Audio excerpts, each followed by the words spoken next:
नमस्कार. तुम्ही पाहत आहात सत्यलोक शब्द न्यूज लाईव्ह. बहुजन समाज पार्टीच्या वतीने बेमुदत साखळी उपोषण जिल्हाधिकारी कार्यालयासमोर नांदेड. मी मुंजाजी व्यंकटराव गायकवाड, राहणार वाजेगाव. इथं उपोषणाला जवळपास आज मी 6 तारखेपासून बसलोय, एप्रिलच्या. एकूण कोणतंही पोलीस प्रशासन किंवा कलेक्टर प्रशासन किंवा समाज कल्याण याच्या कोणत्याही अधिकाऱ्यानं येऊन आपली तपासणी बी केली नाही किंवा इकडं लक्ष बी घातलं नाही. आणि जी अर्थसहाय्य समाज कल्याणतर्फे भेटते ते बी आतापर्यंत आम्हाला काही अर्थसहाय्य मिळालेलं नाहीये. विचारायला गेल्यास 2 दिवस लागतील. बस अशी उडवा उडवीची आणि टाळाटाळाची उत्तरं मिळत आहेत. किती दिवसापासून तुम्हाला 2 दिवस जवळपास आता एक घरी आले, घटना घडली 6 मार्च पासून, ते 10 तारखेला आपल्या घरला आले होते. तेव्हापासून 2 दिवस म्हणत आजपर्यंत आणले. कलेक्टर साहेबांना बी आमच्या समोर ते मिलगिरे साहेबाला फोन लावला होता, डेप्युटी कलेक्टर साहेबांना.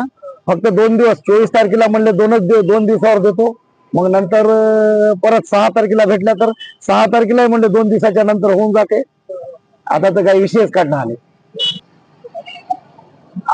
आता इथून जर समाज कल्याण अर्थसहाय्याचं आणि पोलीस प्रशासनानं मला जर न्याय दिला नाही, या मला आर्थिक सहाय्य जर लवकर नाही केलं तर इथून पुढे मी स्वतःची जीव देत आत्महत्या करतो. इथं कलेक्टर ऑफिस समोर आत्मदहन बी करू शकतो. आता मी शेवटीला उठलेला आहे. आता माझं काही राहिलं नाही. माझ्या घरातली जी मुलगी होती तीच करती धरती होती, तिच्यावरच आमचा सहारा होता.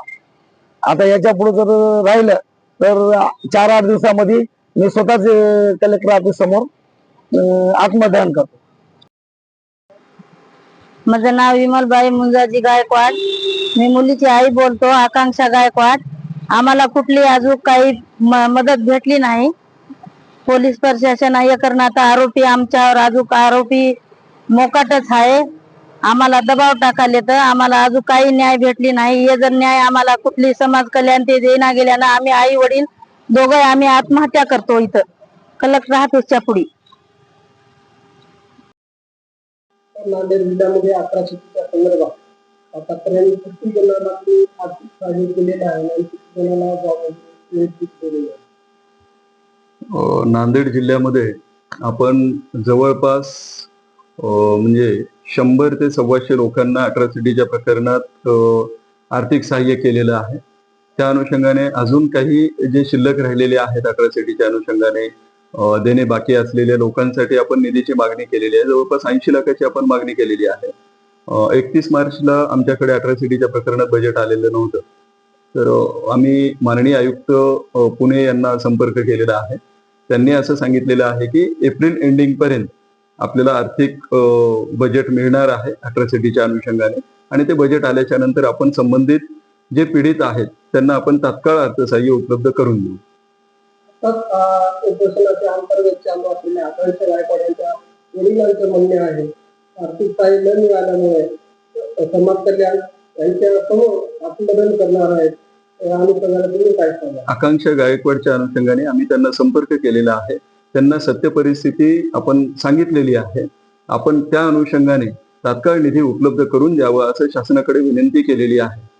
अट्रॉसिटीच्या प्रकरणामध्ये हे केंद्राकडून बजेट प्राप्त होत असते, त्यामुळे 31 मार्च क्लोज झाल्याच्या नंतर हा नवीन आर्थिक वर्षामध्ये निधी येण्यासाठी थोडासा कालावधी लागत असतो.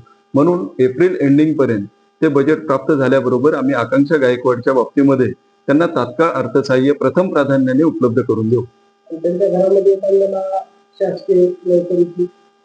विषय असा आहे की ज्या घरामधून अट्रॉसिटी प्रकरणामध्ये मर्डर झालेला असेल, खून झालेला असेल, अशा प्रकरणामध्ये जो GR आलेला आहे आमच्याकडे, त्या GRच्या डेट पर्यंतचे जेवढे प्रकरणं आहेत, म्हणजे महाराष्ट्रात 889 होते, त्यापैकी 34 प्रकरणं नांदेड जिल्ह्यातील होते. त्या 34 प्रकरणाची सर्व माहिती घेऊन आम्ही शासनाकडे सादर केलेली आहे. तर काल आपण 14 एप्रिलच्या अनुषंगाने माननीय जिल्हाधिकारी नांदेड यांच्या हस्ते 13 जणांना आम्ही शासकीय नोकरी उपलब्ध करून दिलेली आहे. बाकीच्यांचे प्रस्ताव आपण शासनाकडे सादर केलेले आहेत.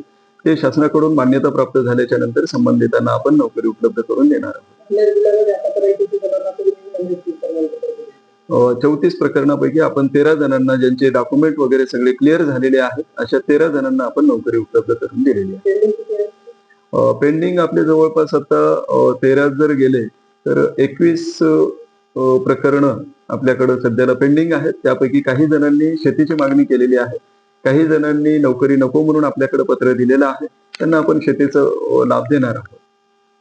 काही विषय असे आहेत आकांक्षा गायकवाडच्या संदर्भामध्ये त्यांचे गुन्हे नोंदवण्यात आलेले नाहीत, या अनुषंगाने तुम्ही काय सांगणार? आपण सदर प्रकरणामध्ये पोलीस विभाग हे पडताळणी करून तपासणी करून त्यांनी त्यांच्या नियमानुसार ते कारवाई करत आहेत. आता सध्या स्थितीमध्ये आर्थिक बाबतीमध्ये समाज कल्याणचा विषय येतो. संबंधितांना आर्थिक लाभ आम्ही समाज कल्याणकडून उपलब्ध करून देण्याची शाश्वती देतो.